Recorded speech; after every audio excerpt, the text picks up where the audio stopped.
Welcome back, everybody, to For the Sake of the Parlay. Today is May 10th, 2026, and what we're going to do today, we're going to review yesterday's Parlay of the Day with our alternate line suggestions and give you today's Parlay of the Day with our alternate line suggestions. All right, so let's get right into it. But before we get into today's video, let me tell you why you should subscribe, okay? We are PPCs here, and PPCs are professional parlay creators. We specialize in 8-leg parlays, and we do this full time. We are giving you parlays consisting of all types of bets, including player props, totals, and spreads across all major sports. Next, this is a collaborative channel consisting of two people. We are lucky to have two PPCs on the channel, and the architect and the voice. Obviously, I'm the voice, but the architect is really the one doing a lot of the planning, designing, and managing throughout the parlay making process. Without the architect, there would be no channel or none of these parlays.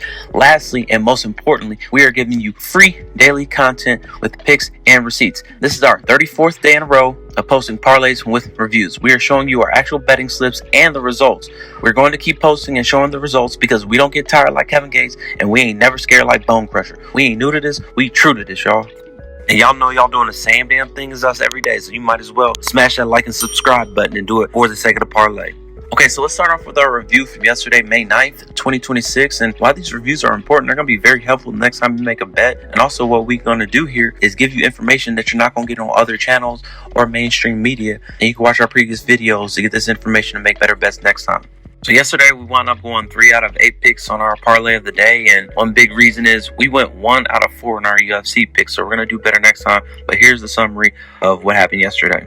First, we were wrong with Tatsuro Taira losing on the money line against Joshua Van. Then Joaquin Buckley lost against Sean Brady. But my man Pat Sabatini came through and beat William Gomes. Duncan Robinson came through for us and recorded more than 15 plus points, rebounds, and assists. Next, we were wrong about Joel Alvarez winning on the money line. He lost to Amasov.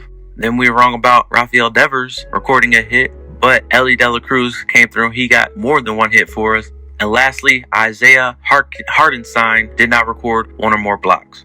So first we thought that Tatsuro Taira would be able to take Joshua Van out, and it was a good fight up until the 5th round. And obviously Joshua Van knocked out Taira in the 5th round, but overall it was a good fight. Joshua Van used his butterfly guard to protect himself, and he wound up getting the victory. Okay, so we were wrong about this one. Joshua Van is the champion still. He still got the belt, and apparently he's not a fluke, and he's able to win against very good competition. So we'll definitely be looking to bet Van his next fight, depending on who he fights. Next, we were wrong about Joaquin Buckley winning on the money line against Sean Brady, and this was very interesting because as you can see here, Buckley started as a plus 152 dog, and by the time the fight started, he was a minus 132. So all this means is that a lot of people were betting Buckley.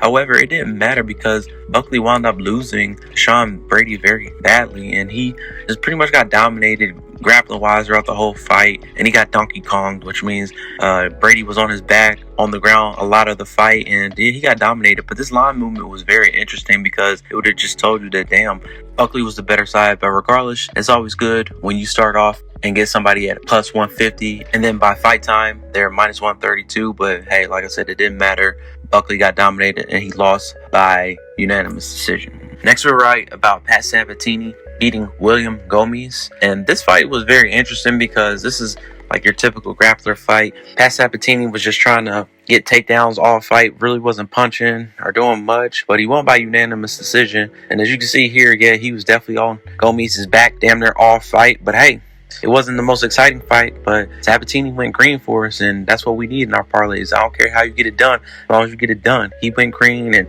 Pat Sabatini, low-key might be on the list in the future, but I have to give him another shot. This was kind of an ugly win.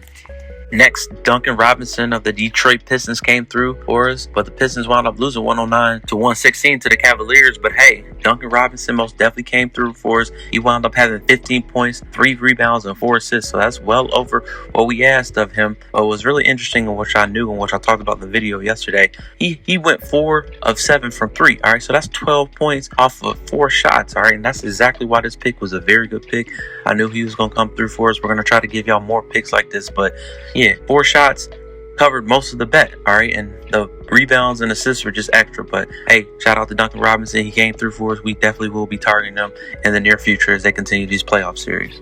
Next, we were wrong about Joel Alvarez winning against Yar Rulusov Amasov. And yeah, I watched this fight, and Amosov was very dominant, okay? He was the grappler. Joel Alvarez was the striker, but he was not able to get any good punches off on Amosov, and Amosov got him to the ground in the first round, and then he wound up choking him out in the second round, all right, early in the second round. So, yeah, Amosov was dominant. We were wrong about this read, and hey, we just got to lick our wounds and keep it moving. But, yeah, Amosov was very dominant, and he caused us to go red in this fight against Alvarez.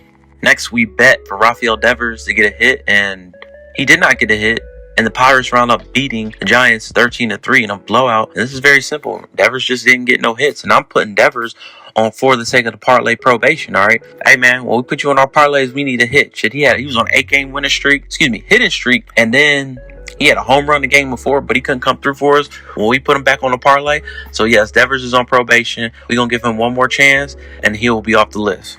Next, we took Elly De La Cruz to get at least a one-hit run or RBI, and the Reds wound up beating the Houston Astros 3-1, and Elly had an absolutely amazing game. Elly had 2 hits and 1 RBI, and we only needed just one of those. And as you can see here, Elly was the big reason why they scored. He got a single and knocked somebody else in to help the Reds win the game. So Elly most definitely is on the list. He's actually an MVP caliber type player, so we expect him to do this on a regular basis, and we most definitely will be putting him in our parlays going forward in the future. Lastly, we took Isaiah Hartenstein to get 1+ block, and hey, the Thunder wound up beating the Lakers 131-108, but yes, Hartenstein did not get a block, and I don't know what else to say. He played 31 minutes. You're a center, you're 7 foot, you're in the paint. I would expect him to get 1 block. That was the logic behind this bet. It didn't work out, but yeah, we just have to, it's pretty disappointing. He was averaging about a block a game, and I would expect a 7-footer just to get a block from being that goddamn tall, but it didn't work out. But yeah, that completed the rest of this losing parlay. But we're about to get into these alternate lines. All right, let's review our alternate line suggestions yesterday from May 9th, 2026. And unlike our other previous alternate line suggestions, we just did this one for time. We were focusing on the UFC because it was a big card. It wasn't a pay-per-view card, but it was a very good card because there are no more pay-per-view cards due to Paramount Plus. But first, we recommended the Tyra and Van fight going over 3.5 rounds, and that went green. That happened, okay? Van wound up getting the knockout in the 5th round, but hey, we recommended over 3.5 rounds. That was a good bet for us. Last, we were wrong about the Alvarez-Amosov fight going over 2 rounds.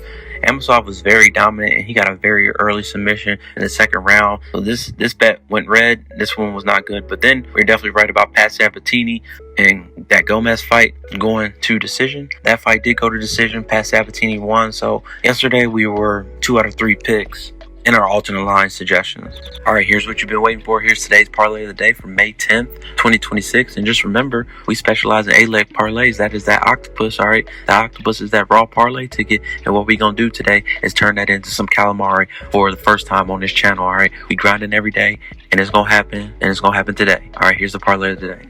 All right, first we're going to take the Buffalo Sabres on the plus 1.5 puck line. Then we're going to take the Detroit Tigers on the plus 1.5 run line. We're going to take Josh Hart to record 1+ steal. We're going to take the alternate line of over 5.5 goals in the Golden Knights Anaheim Ducks game. Then we're going to take a 4-pick same game parlay. We're going to take Champagne to record 2+ threes. Spurs to win on the money line. Naz Reid to record 2+ threes, and Rudy Gobert to record 2+ assists. All right, first we're going to take the Buffalo Sabres on the plus 1.5 puck line, and we like this because Buffalo has the ability to score a lot of goals, okay? So that's really good in any game in general because you need goals to win, and they're capable of doing that. Also, they've won 16 out of their last 20 road games, so they're playing this game in Montreal, and even though Montreal is a tough place to play, Buffalo still should have some success, and this series is tied 1-1, okay? This series has been competitive, and we like them to keep it competitive in this game. And the really good thing about these puck line bets is all we need is a close competitive game. We don't even need them to win. So, hey, I'll take a 4-3 loss to Buffalo, or we can have Buffalo win outright. So we have a lot of different scenarios to win, and I do like the Sabres to cover for us and go green for us in our parlay. Next, we're taking the Tigers to win on the plus 1.5 run line against the Kansas City Royals. And we like this bet because Cameron of the Royals, he's not very good. He's off to a bad start this year. He's allowed 17 runs in 21 innings. And next, this is a divisional game. Divisional games are usually more competitive as they mean more to each team because they count towards the playoffs double. So these games are generally played closer and tougher. Lastly, the Tigers offense just has more upside. They have more of the younger players. They have more of the pop in the bat. And we like the Tigers to cover for us on the run line here, as 28% of all games end within one run. And that's all we need here. We just need them to keep it close. And it'll be really good if they wind up winning too. All right, next we like Josh Hart to record at least one steal against the 76ers today. And we like this because Josh Hart averages about one steal a game, all right? And also during the playoffs, he's been averaging about 40 minutes a game. So he's going to have plenty of opportunity just by being on the court. And yeah, he's a hustle stats type of player, all right? Josh Hart is the type of guy to get like 5 points, 10 rebounds, 8 assists, and 2 steals, that type of game. So that's the type of game we want him to have. We expect him to get this. And he's going to be on the court a lot. And it's only one steal, all right? That's my rationale. He's a very hustle type player, and he's definitely going to come through and go green for us. All right, next we're taking the over 5.5 goals in the Vegas Golden Knights at Anaheim Ducks playoff game. And we like this because, one, we're taking the alternate line. Both line 6.5. We're taking the alternate line of over 5.5 goals. So that's good off the bat. Also, Anaheim has a capability to score a lot of goals. They had a high scoring series against Edmonton, and the Ducks lead all the playoff teams in shots per game. So that means they're just getting off a lot of shots. They have a really aggressive style of offense, and that leads to more goals. Also, for the Ducks as well, they have goalie uncertainty. Those all got pulled last game, and they put in Huso. If he's not performing well again this game, they might put in their backup goalie. And he's the backup goalie for a reason, and that's going to lead to more goals being scored. Next, we're taking a 4-pick same-game parlay. We're taking Julius Champagny to record 2+ threes. We're taking the Spurs on the money line. And we're taking Naz Reid to record 2+ threes. And then we're taking Rudy Gobert to record 2+ assists. And we like Champagny to record 2+ threes because he's gone over in every single playoff game, all right? And the books haven't caught up to him yet. This is a very good, safe pick. He's been really good so far in the playoffs. Next, we like him because he set the Spurs single game record with 11 threes. So he's capable of being a sniper, and he's on our list, y'all, because he's definitely came through for us quite a few times. He's going to be in a winning ticket of our parlay of the day. And he gets these open shots when teams collapse in the paint and he's wide open and gets these threes because they're focusing on Wemby wide. He gets these easy, wide open threes, and he's definitely going to come through for us. Next, we're taking the Spurs win on the money line against the Timberwolves tonight. And we like this because the Spurs have just won back-to-back wins. All right, so that's really good. And one of those wins was a huge blowout. Also, the Spurs have the best player on the court in Wembanyama, okay? And he's gotten 15 rebounds one game. He got 11 blocks another game. He's going to be all over the floor defensively and offensively, and it's really hard to stop him at his height. And then lastly, this is very important, very good. The Spurs have covered 7 out of the last 10 games, okay? And that means that, one, they've been favored all their games, but they've actually covered the spread, so they're performing above expectations. So they probably won some of those 3 games that they didn't cover, but they just didn't cover their spread. So if you're winning and covering the spread, that means that you're an elite team. The Spurs are an elite team, and they're most definitely going to come through and win for us. All right, next we're taking Naz Reid of the Wolves to record 2+ threes, and we like this because he's covered this in 4 of his last 5 games, and Minnesota is consistently looking to give him high quality shots, and they're doing this by doing kickouts on offensive rebounds and corner threes, all right, and that's what he specializes in, so he should be able to come through for us, and like I said, it's only 2 threes. And lastly, we like Rudy Gobert to record 2+ assists, and we like this because he's cleared this prop in 7 out of his 9 playoff games this year. All right, so that's really good.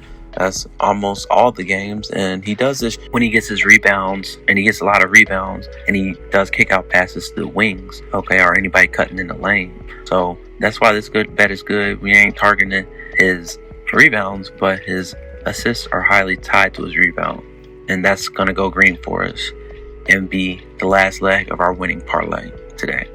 All right, let's take a look at our alternate line suggestions for today, May 10th, 2026. First, we're going to recommend taking the over 4.5 goals in the Vegas Golden Knights at Anaheim Ducks game. And this is good because we're taking the over 5.5 as the alternate line in our parlay of the day. So under 4.5 is less goals, 1 less goal, and that's a better bet. And that's a better bet for your parlay. Next, we're recommending taking Rudy Gobert to record 1 assist, okay? We took him to record 2 in our parlay of the day, but obviously 1 less assist is a better bet for your parlay at -300. Next, recommending taking Buffalo at plus 0.25 on the puck line. Now, we're taking them at plus 1.5 on the puck line. I actually think Buffalo is going to win outright this game, but obviously plus 2.5 is better than plus 1.5. And just remember, with our alternate line suggestions for today, a better number equals more cushion. For example, for our Rudy Gobert prop, over 0.5 assists is better than over 1.5 assists. Also, when you get that better number, it usually means less odds. For example, the over 1.5 assists is minus 162. However, the over 0.5 assists is minus 300.